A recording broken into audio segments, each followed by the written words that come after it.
Hey guys, how you doing? Welcome back to the podcast. In today's podcast, we'll be touching on content creation companies such as Netflix, HBO Max. So by HBO Max, we simply mean Warner Brothers Discovery Plus. I don't know what the new name is, but they just made headlines when they started announcing that they won't be allowing their movie Batwoman to come out and Scooby Doo to come out, and also that they will be restructuring the business or essentially laying off some workers from their HBO Max as they combine HBO Max with Discovery Plus, their streaming platforms. Anyway, we'll get into all of those. Here's the intro. Hey there, welcome to the Conversations with Uncle Kevin podcast.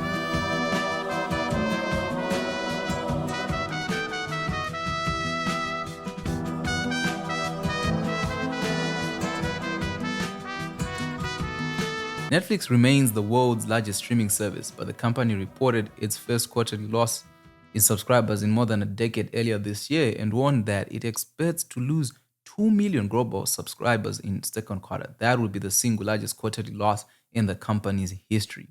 It's possible the losses will be even worse than projected. Microeconomic trends are worrisome. Concern of a possible recession and rampant inflation may already be slowing down spending in the US. Netflix standard US plan is $15.49 a month, making it pricier than all the major streaming services. That could make it the first option people cancel when they look to save money. Competition also continues to ramp up. By the end of the year, HBO Max will likely add Discovery Plus' entire slate of content to its service, which costs $14.99 a month or $9.99 with ads. Disney last week increased the price of ESPN Plus by $3 a month to $9.99, but kept its bundled offering of Disney Plus, Hulu, and ESPN Plus the same at $13.99 a month. That may lead to more customers for the Disney bundle, another potential alternative to Netflix. One of the struggles that Netflix faces is, well, it's not a struggle, but like their main advantage was they were the first mover in this field. They were the first company that we all know. Like when you think of streaming a movie, the first thing that comes to your mind is Netflix and chill. It's about watching um, anything on Netflix. But what has happened and what has been a big problem for them is the content wise when Disney started taking away their content and all these other content creators started taking away their content is and they had to start creating their own originals has been the increase in competition. So it's been difficult for them. And I do believe in a concept called cannibalization because I don't really think like there's 200 million separate Netflix subscribers and 90 million Discovery Plus, HBO Max or whatever. I feel like those are like the same people.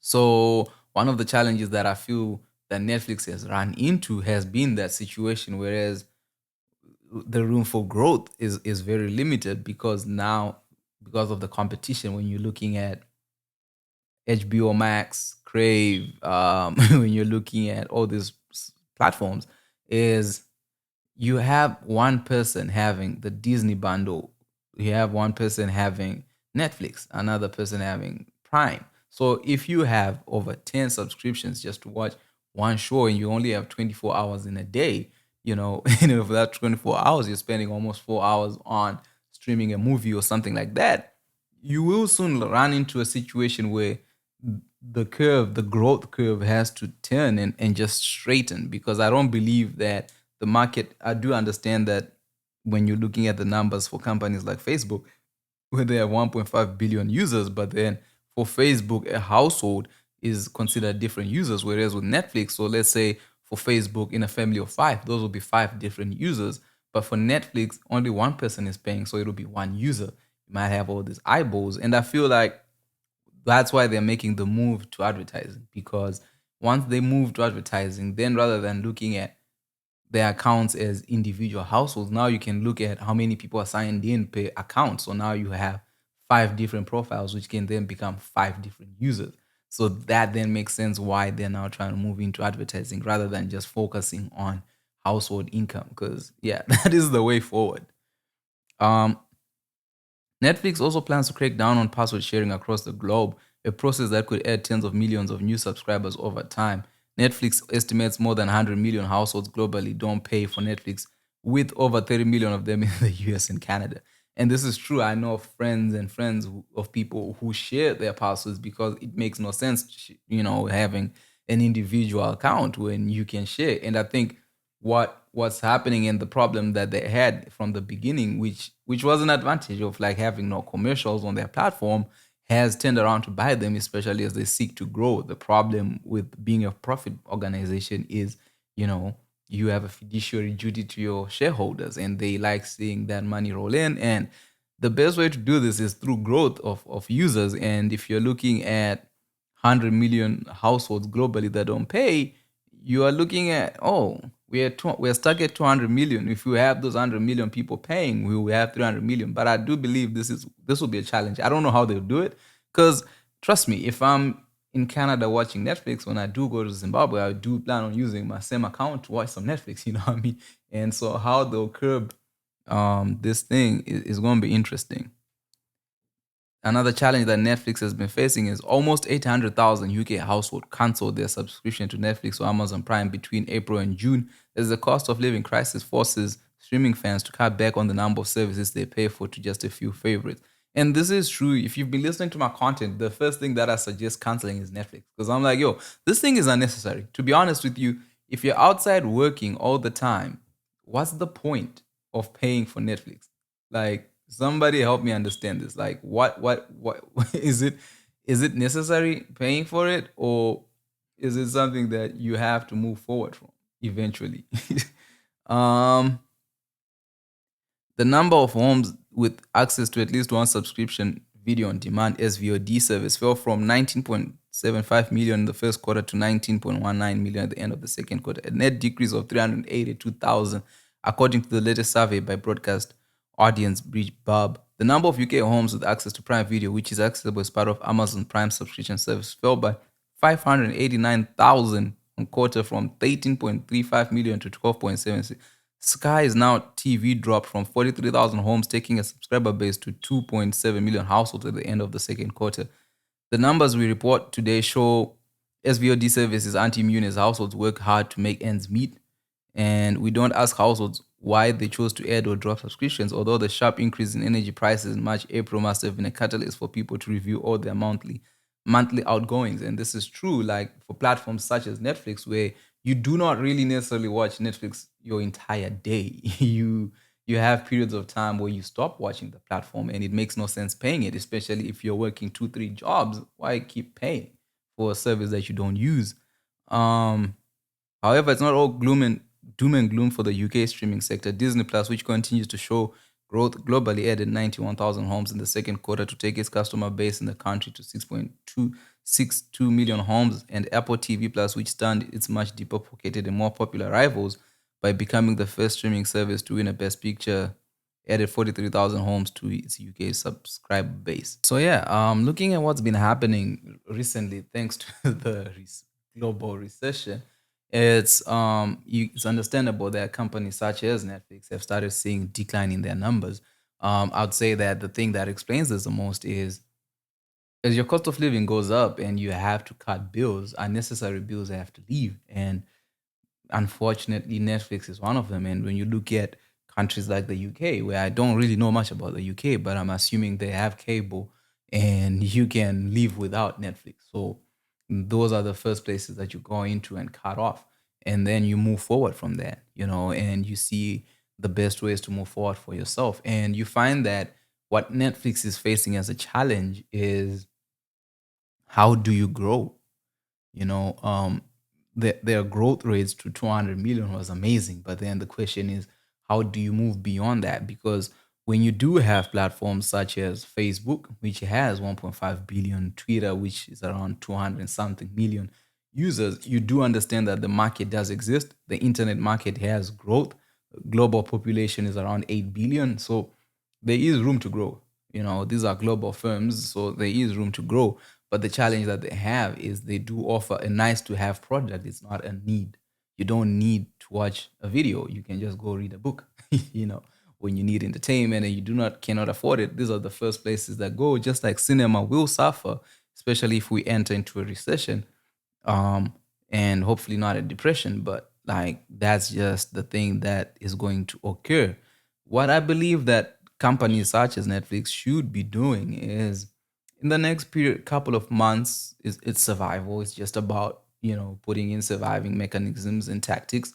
But essentially, there will be a bounce back. People will recover from this. Like this recession is something that governments and people have been preparing for, that they've known was coming. So eventually, there will be solutions and there will be light at the end of the tunnel. God knows when that is, but still, it will happen, and they will find a way around it. Also, other thing is with tech companies, they do have a lot of cash sitting around, so there is room to mitigate and be prepared for these situations. If they're not prepared, then hey, I don't know. But what I do know and understand that is these numbers are going to continue going down, especially if they make their move of trying to stop people from sharing passwords. I do not know how that will work. It will be interesting to see how they make it work. But then I'm like, if people are not willing to pay today, I don't think forcing them to pay will work as well. And one of the challenges that Netflix does face is a lot of people, when they watch shows, or what happened with like the Marvel deal when they started removing Marvel and Disney came along, is a lot of people were fans of Disney shows, and those people followed Disney to Disney platform to the Disney platform. And then when you're looking at what's about to happen with HBO Max and Discovery Plus, that's another thing whereby the shows that were on HBO. I remember if you're a fan of Game of Thrones, at some point you could only get it from HBO, so you would be on that platform. So eventually it's going to be interesting to see what happens and how they handle it. But I do believe they do have a future. I feel like content has been a thing since the beginning of time, ever since cameras became a thing. And even prior to that, you had reading books. So they're not in trouble. It's not like this is the end of the world for them. It's just that they are nice to have products. It's not a I need Netflix to survive or my life will be a living hell. But what I do believe is opportunities is there for them to keep on growing. I just don't know how they'll do it, but it'll be interesting to see. The other thing that we have to understand, I often see people criticize Netflix for when they did a 180 and were like, yeah, we'll start using ads on our platform. The thing that happens with ads is, from a revenue perspective, content makes money from ads. So whilst Netflix was not actively advertising on their platform, all their content had brand positioning and brand placements in those um shows and sponsorships and everything. Like there's multiple ways of getting product in the eyeballs of people. But what happens is a lot of times there are huge marketing budgets. Companies spend over $500,000 on a 30-second commercial that needs eyeballs. So for example, how if you understand how content makes money, it's all about eyeballs. It's all about the people watching the commercial, and then that in turn means reach. So when you have a platform that has 200 million plus 100 million people who don't pay for it, you're assuming you have a 300 million base of users, and that in that 300 million is just households. They say on average a household is three people, and this is mother, father, daughter. And we're not talking about college houses where you can have five people in the same household. We're already hitting almost a billion people who use Netflix. And for them, if you have a billion people, how much would companies such as American Express, such as flying companies, especially now where companies need to reach more people in order to keep people interested in their brands, how much are they willing to pay just to get those views? I don't know how they'll measure their CPM, because one way the internet works is for advertisers, they tend to pay per CPM, which simply means cost per thousand view, which is cost per thousand views.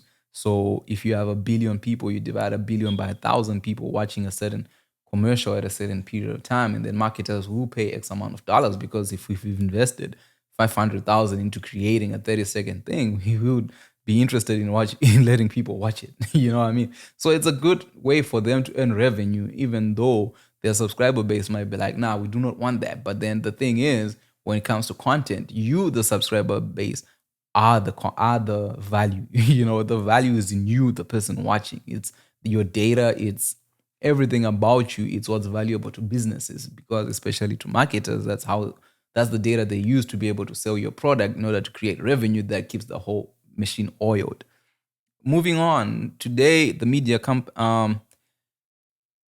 merger between HBO Max and Discovery Plus will combine the best elements of both services.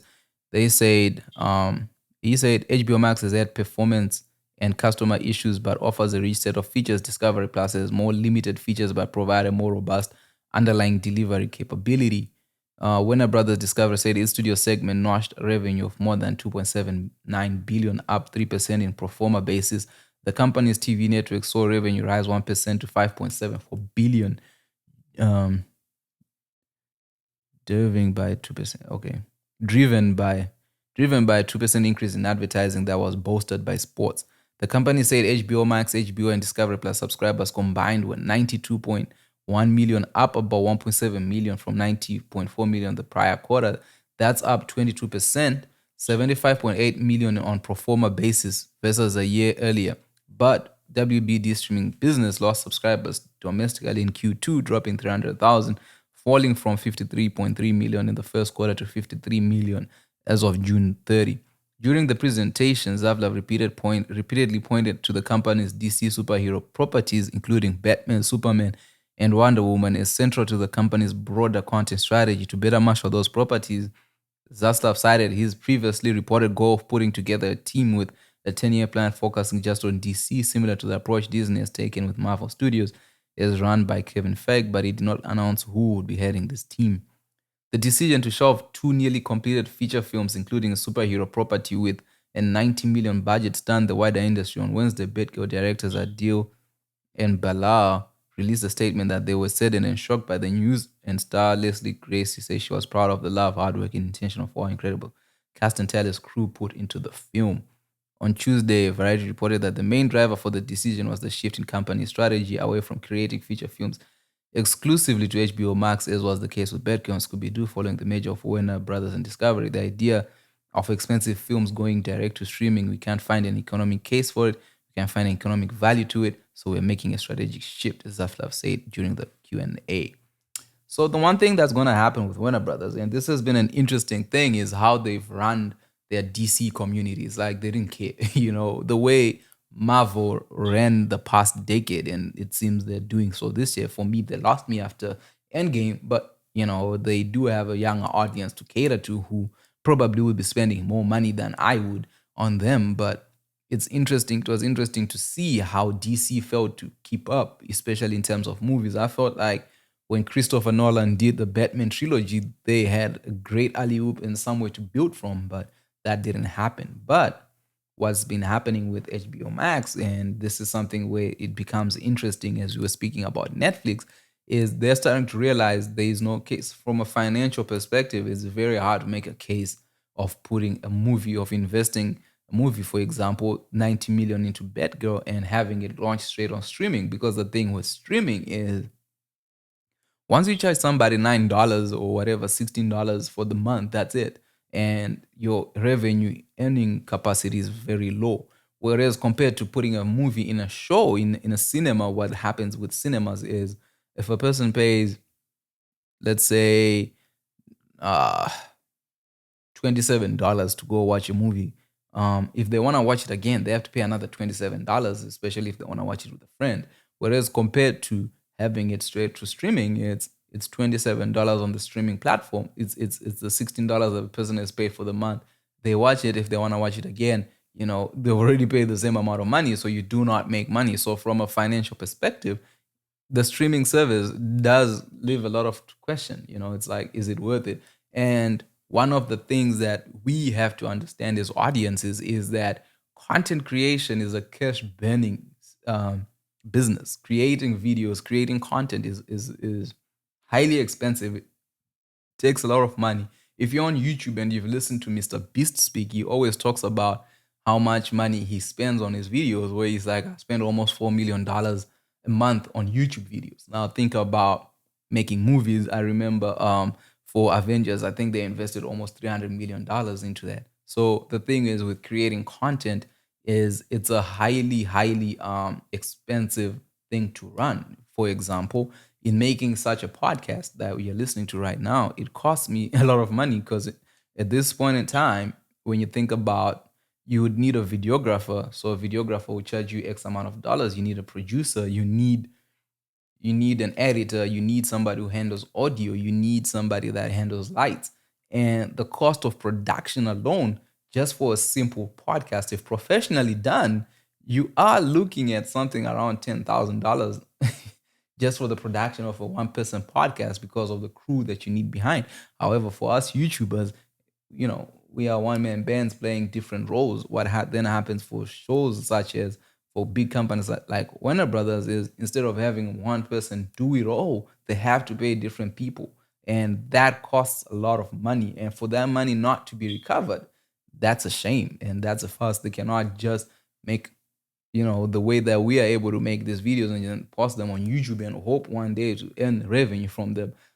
They cannot do that as businesses because they have a fiduciary duty. If someone is giving you money and is investing in you to do something with it, you cannot then just turn around and be like, yeah, we are hopeful, we will make our money back. It doesn't work that way. These people are judged per month, per year, per quarter in terms of how is the business performing. And from a business case, making content and not making money back, it makes no sense at all. And I understand that. And I feel like one of the challenges that a lot of people have learned from streaming was when you looked at the success story that Netflix is and was, it's that one made it more attractive to be like, oh, there's an opportunity to make money because people love streaming. And the pandemic also opened up gates and doors because I think Disney Plus became a thing in the pandemic. However, one of the challenges that then you have for these traditional businesses that are charged traditionally or that are judged traditionally is how do you make money and where is the money? How much money are you making? And especially when you're facing economic times that we are in, where it's like a recession, it's like, oh, yeah, whilst we value, having these platforms, it's expensive. So I feel, but also in terms of them going to the cinema, it depends on the type of shows that they'll be making for the cinema. Because you're not guaranteed success in the cinema as well. You're not really guaranteed. The way content works is it's expensive to produce and it's expensive to market as well because you look at the trailers that they put out, how much they have to pay just to get reach of eyeballs. So it'll be interesting to see how Warner Brothers navigates this world. With that said, I'd like to explain to you guys a little bit of how content companies or content creators make money. If you've ever thought of making money of making content, why it's difficult and why you're starting to see a lot of shifts and moves and strategies that are being implemented by these companies, I'll break it down for you in a way I hope that makes sense. So when you go about make to creating content as you become a content creator, the thing that happens, let's say you're making video, okay? We'll speak about video. If you're making video, you need to shoot, you need to produce the video. So you need somebody who comes up with an idea, say a script writer. You have somebody that writes down the idea, you have somebody that writes it down. That person needs to be paid. From that person, we move into production. So we move from the script and then into production. Production, we are talking about videography, we are talking about cinematography, we are talking about locations, we're talking about actors, we're talking about the whole thing of creating this thing. This thing can take from a week to months of creation, of just producing and recording videos. And there's art in it. There's no price you can pay for art. And based on the talent that you're working with, your budgets, they cost you X amount of dollars. So, for example, you're investing $3 million into creating a short film or something like that. Big budget film goes from 300 million to 3 million. What you have to understand is how this financing happens is a lot of times these businesses they get loans from banks and they take it as an investment. So they take these loans from these banks and they are charged a certain interest. It will not be a crazy interest on it. It might be 2%, but 2% of 300 million is a lot of money. And then they take it and they invest into these films. So that's what happens. That's how content is created. And then once the content is created, the video exists, the final product is made, the movie is made. How people make money is the money doesn't come from the video. So, for example, if you have a camera like I do and I just shoot a video, there's no money that I'll make here. The value is in the audience, the value is in the people who watch the content. So, the first thing that happens is, for example, if you want to have your content placed on a platform, say a cable channel or whatever, you either pay to be put on their platform or they pay you to be put on their platform. So that's where a little bit of business goes on is who has the value, who values what, and who needs what. If a channel, if a distribution center needs your product, they'll pay you for it. Or if you need to be on their shelf, so for example, take it as going to a grocery store. The grocery store needs groceries to sell. All right. So what happens is they'll come and buy from a grocery maker. For example, Kellogg's or whoever makes cereal, they'll go and buy from Kellogg's and then sell. Or what other companies will do is they'll be like, hey, I have a platform, I have a grocery store, you have Kellogg's, you can come and sell in my platform. I have this number of people who come and buy from here. So come and sell, pay me X amount of dollars to have your product on my shelves. When it sells, I take my piece, you take your piece, and we move on. So that's what happens with content as well. It's a similar thing. And what then happens after that is, in order to make money, the audience are the most valuable asset. So the eyeballs that are watching the content. So in this, that's where we have things such as product placement. With product placement, what you're simply saying is, hey, I'm making a film, $300 million film. I anticipate having a global reach with over, say, 1 billion people watching it, because the world is made of 8 billion people. I have 1 billion people who are going to watch it. You are Coca-Cola. This will go, you have more reach. And then Coca-Cola will say, okay, based off of your history, you reach X amount of people when you do cinema. So, like for example, when you're watching those movies and the cars that they're using is all Audis or Toyotas, a lot of that is product placement. So those people pay. So that's part of how films make money. So like from there, those sponsorship deals, they start earning revenue, starting in production as well. So once you have that, that's one way of making money. So if you're doing this YouTube thing, just to have, say, if me and Apple had a deal, they'll be paying me for having this iPad on my platform. So that would be number one. The number two way that they earn money is rights. So what happens is, globally there are different cinemas, and cinemas need content to show. So what the cinemas will do is they will then come and ask for the rights to play these videos in their cinemas. So globally they'll come and say, hey, I'll pay X amount of dollars for this, and this is guaranteed money up front. The Warner Brothers or the production company, that's how they make their money, and then these guys will make money from the gates, and then that's how they get rights throughout the world, and then that's how you make money. But the essential thing that is being paid for is the eyeballs that watch. So the most valuable asset to a content creator is you, the audience, because marketers are willing to pay money to get access to you, to reach you, especially when they know who is going to watch. So if my podcast has 1 million people watching it, I'm then able to go to Apple or whoever and say, listen, I reach 1 million people. These are the people that watch my show. This is their data. This is what they do. How much are you willing to compensate me for that? And then they'll be like, yeah, we'll give you X amount of dollars for you to place, a Coke bottle right here.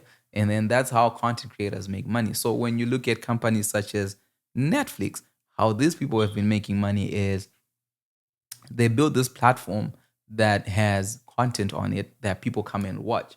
And how they made money was, okay, when you come and sign up, for example, what you used to do when you had to go get a DVD straight from the shop was you go to this place. When you get the DVD, you pay for that DVD for renting it out, and then you go, you watch it, and then you send it back. And then when they became an online platform, they were like, listen, you don't have to do all that. We'll give you a subscription-based service where for $10 a month, you can watch whatever you want to watch. Just pay us $10 every single month. Now you don't have to go out and rent DVDs. And what are the chances that you watch for 24 hours a day a movie? You're not going to do that. You're probably going to watch Netflix twice, 2 or 3 times a week, or unless, I don't know, you don't have much to do with your life and you're watching it every single minute. But still, there's a lot of content to run through. So then that's how Netflix made its money. So if you're looking at the potential of having 200 million users on the platform paying $9 or $10 on average, that's $2 billion a month that Netflix is making. So for every payment, and this is a plus or minus, right? So what then happens is, with that sort of business model, there's a limit to it. So once you start making $2 billion a month, you're guaranteed 24 billion every year. So what then happens with businesses is, that's when our businesses are judged. The businesses are judged in, okay, in 2020 you made us 24 billion. In 2021 you made us 24 billion. 2022 you can't make 24 billion. Okay, now you have to keep growing, and then what then happens as a challenge for films such as Netflix, because remember, Netflix doesn't do advertising. So how does Netflix make money? And Netflix buys its content. So in most cases, that product placement money doesn't go to Netflix. It goes to the producers of the show. And in most cases as well, those product placement, that money is used to produce the show. So it's basically these brands sponsoring the production of the show.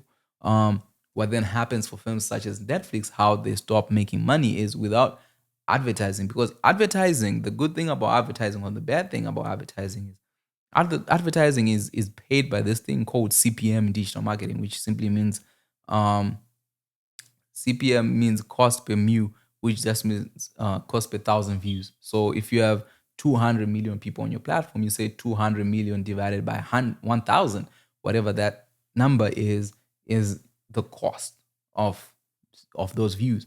So Netflix will then charge X amount of dollars to the advertisers, which will pay them. So when you have a household with five people, five separate accounts, if it's 200 million people, and we're assuming each household has five people, that's a billion people. For a billion people, it's no longer 200 million divided by 1,000, it's a billion divided by 1,000, and then Netflix gets to keep that.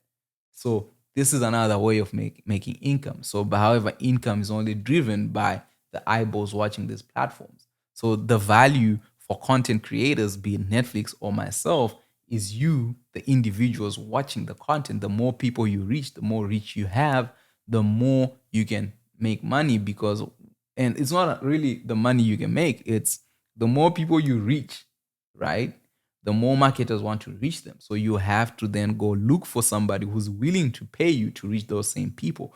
However, your content has value for a content distribution site. So sites such as YouTube, the benefit that YouTube has is it's free for you to upload your video to YouTube. However, YouTube will share the spoils with you for their advertisers. So on YouTube, I think as a creator, you make 65% of the money that you generate, but YouTube is just a platform where you put your videos on, right? So once you're in the AdSense program, you make X amount of dollars with YouTube. However, it's not really a lot because the person that makes a lot of money is YouTube. Let's say YouTube has a billion users and then they have 100, I would say 100 million content creators. If they have 100 million content creators, and they're getting 45% from each and every one of them, and they're not paying everyone who's under 1,000, it's a good business for YouTube. But for you as a content creator, you cannot then just be loyal to YouTube. The good thing is you can put your content on different platforms. And eventually, what you want to hope for is to have access to an audience that's willing to pay for your production. Because the thing is, and I'll repeat, what makes content super expensive is it's time consuming, and also you need super skilled people to do it, to be able to have the movies that you have. You have stunts people, you have editors, you have all these groups of people that make it a cash burning sector of industry. So it's quite interesting to see the strategies that these people come up with for their films, and as content creators, how we also have to smarten up and start thinking of ways of like, hey, how am I going to make money out of this? Because what happens a lot of times is somebody has to pay for it. Somebody has to pay. And in every sector, in every industry, it's just the way it works. So it's quite interesting to see when you look at Warner Media and Discovery joining, just to combine their platforms. They all move from whatever they were at to having 90 million people, 90 times 16. And then you're looking at ad revenues and stuff like that. They will make money. But yeah, it's sad that in for businesses, they're judged based off of growth. You're not judged based off, oh yeah, you made us 24 billion last month. Hey man, we still need more, So it'll be interesting to see. I hope you learned a little bit of how content makes money. But there is room, because content never dies, man. Content will hardly die. Content has been a thing since people were writing on rocks. If you go to Africa, in those caves, that's content. Storytelling was content. And back in the day, people were not doing it for money, but being a good storyteller will make you popular and will save your life, which was a form of value right there. But the most valuable thing would have been, how many people can you have sitting down? If you have 1,000 people sitting down and somebody can come in and say, listen, this is a new iPad. Instead of writing on the bricks, you can now write on this. Give me your goats. Somebody would have given you a goat for that audience. So the most valuable asset that a content creator has is their audience. So never forget that. With that said, I hope you guys enjoy this. The little dog upstairs is barking, so we should call it a day. Yeah, I'll see you guys next week. There will always be news. See ya.